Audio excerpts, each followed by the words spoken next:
Սիրում եք աճարական խաչապուրի, սակայն չեք ցանկանում ուտելուց հետո ունենալ ծանրության զգացողություն, ապա այս բաղադրատոմսը հենց ձեզ համար է, ստացվում է անչափ թեթև ու շատ համեղ, քանի որ պատրաստվում է շերտավոր խմորով։ Սա կարելի է անվանել ծույլ խաչապուրի, քանի որ պատրաստվում է հաշված րոպեների ընթացքում, եթե ձեռքի տակ արդեն իսկ կա պատրաստի շերտավոր խմոր։ Մեկ գունդ շերտավոր խմորից ստացվում է 3 հատ մեծ նավակներ։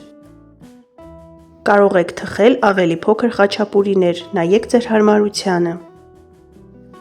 Այս շերտավոր խմորի բաղադրատոմսը կարող եք գտնել իմ ալիքում։ Տեսանյութի հղումը կթողնեմ նկարագրությունների բաժնում, կարող եք անցնել և դիտել, սակայն կարող եք չչարչարվել և ձեռք բերել արդեն իսկ պատրաստի վիճակում։ Միջուկի մեջ ես օգտագործում եմ մոտ 200 գրամ խոզապուխտ, որը կարելի է փոխարինել բաստուրմայով կամ ապխտած երշիկով, վերցրեք այն, ինչ կա ձեռքի տակ։ 400 գրամ լոռի տեսակի պանիրը անցենք կասնում քերիչի խոշոր անցքերով, իդեպ կարելի է վերցնել տարբեր տեսակի պանիրներ և ստանալ հետաքրքիր համային համադրություն։ Սիրելիներս, եթե նոր եք միացել հայկական խոհանոց ալիքին, խնդրում եմ բաժանորդագրվեք և սեղմեք զանգակ կոճակը։ Հայկական խոհանոց ալիքում կգտնեք գրեթե 1000-ին հասնող հետաքրքիր և համեղ բաղադրատոմսեր։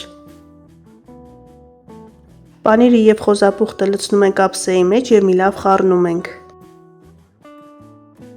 Բարեկամներ, իմ ալիքում կարող եք գտնել իսկական աճարական խաչապուրի պատրաստելու համար նախատեսված իդեալական խմորի բաղադրատոմս։ Բաղադրատոմսի հղումը կթողնեմ նկարագրությունների բաժնում։ Եթե ժամանակ ունեք, պատրաստեք այդ տարբերակով։ Շերտավոր խմորը բացում ենք 2-ից 3 մմ հաստությամբ և բաժանում ենք 3 հավասար ուղղանկյունների։ Ծայրերը կտրում ենք 3-ից 4 սմ հաստությամբ, դրանք անհրաժեշտ են կողային հատվածները ձևավորելու համար։ Խմորին նավակների տեսք տալու ժամանակ կարող եք ավելի հետաքրքիր մոտեցումներ ունենալ, ես ընտրել եմ առավել հարմար տարբերակը։ Երկարությամբ այսպես մեկ գծով միջուկ ենք դնում, կրկնակում ենք եզրային հատվածները և փակում ենք, շատ հեշտ է։ Այս եղանակով շերտավոր խմորով պատրաստված խաչապուրիները կարելի է պահել սառցախցիկում և թխել ըստ անհրաժեշտության, շատ հարմար է միշտ ունենալ ձեռքի տակ։ Այսպես ձևավորում ենք բոլոր խաչապուրիները և մեջտեղի հատվածում առատորեն տեղը տեղին միջուկ ենք լցնում։ Որպեսզի ստանանք կարմրաթուշ, ախորժելի տեսք ունեցող խաչապուրիներ, խմորի վրա քսում ենք մեկ ձվի դեղնուց։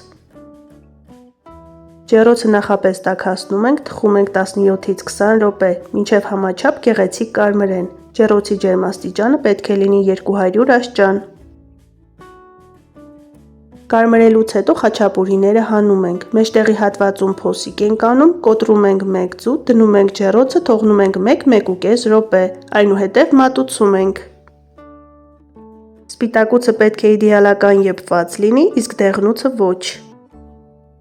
Մատուցում ենք տաք վիճակում, վրան մի փոքր կարագ ենք դնում, խառնում ենք միջուկը և անուշ ենք անում, շատ համեղ է ստացվել։ Դե ինչ սիրելիներս, այսօր էլ ծույլ աճարական խաչապուր ու նման հրաշալի բաղադրատոմս, դուք էլ փորձեք պատրաստել այս տարբերակով, սնվեք առողջ և եղեք օրհնված։ Ցտեսություն, կհանդիպենք հաջորդ տեսանյութերում։